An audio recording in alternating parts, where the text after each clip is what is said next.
Imagine a forest so ancient, so deeply sealed off from the modern world, that even locals refuse to speak its name after dark. Now imagine a group of people ordinary by day who vanish into its depths at night, their faces hidden, their movements synchronized, their purpose unknown. What unseen entity are they devoted to? And what terrifying pact binds them to the Blackwood's darkest secrets? Tonight, we follow the trail, the shadowy rituals performed in the obscure forest sanctuary. The Blackwood Forest does not appear on most tourist maps.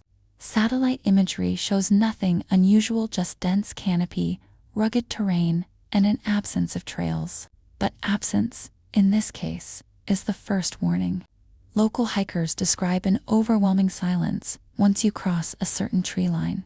No birds, no insects, even the wind seems to hesitate. What drew our attention here wasn't folklore. It was data. Encrypted forum posts, coordinates hidden in geocaching threads, short-lived social media accounts that vanished within hours, each referencing the same phrase. The bloom listens. We followed the breadcrumbs. Drones calibrated for low light. Encrypted radios, offline mapping systems. This wasn't an expedition into myth. It was an investigation into something happening now. Roughly 4 kilometers in, the forest changes. Tree trunks bear markings, not ancient runes, but hybrid symbols, part sigil, part algorithmic geometry. Some resemble patterns found in modern occult revival communities. Others echo imagery trending briefly and quietly in niche spiritual platforms before being removed. This is where a name first emerges. The Solstice Bloom Collective. Not a cult in the traditional sense. No central leader. No permanent structure. Instead, a decentralized network. Digital coordination. Real-world convergence. We found remnants of biodegradable candles, solar-powered light sources disguised as stones, and shallow depressions in the earth. Deliberate, symmetrical, intentional. This was not random worship. This was organized. At 1:12 a.m., movement. Figures emerge between the trees, silent, deliberate. Their clothing is modern, but altered. Dark fabrics layered with subtle sigils stitched into seams. No chanting at first, only synchronized breathing. Some members briefly check encrypted devices, timers, not messages. Then the circle forms. At the center, a structure of woven branches embedded with reflective mineral fragments. Moonlight refracts across the clearing in unnatural patterns. A low hum begins, not spoken, not mechanical. The ritual unfolds slowly. Hands raised, objects exchanged, moments of stillness that stretch far longer than comfort allows. There is no sacrifice, no violence. What makes it unsettling is restraint. Everything suggests discipline, not chaos. Observers might mistake this for performance, but performances don't require this level of secrecy or commitment. Their philosophy, inferred through symbols and structure, appears rooted in one idea: transformation through resonance.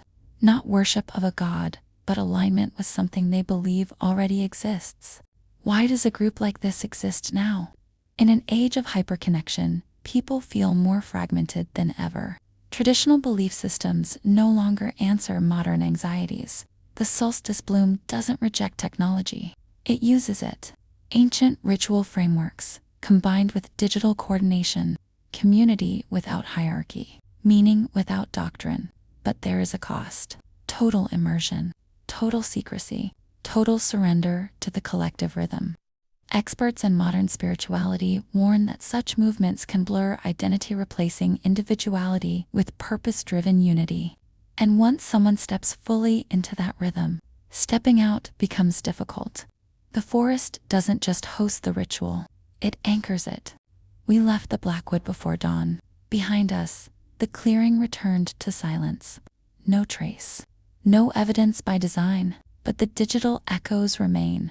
Private servers, invitation-only forums, symbols still appearing briefly, then vanishing. Who founded the Solstice Bloom Collective? What are they truly aligning with? And how many similar sanctuaries exist hidden, not in distant wilderness, but just beyond the edge of the familiar. The Blackwood reminds us of something uncomfortable.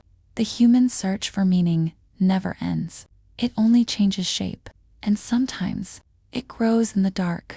If this story unsettled you, it was meant to, because mysteries like this don't belong only to the past. They are happening now.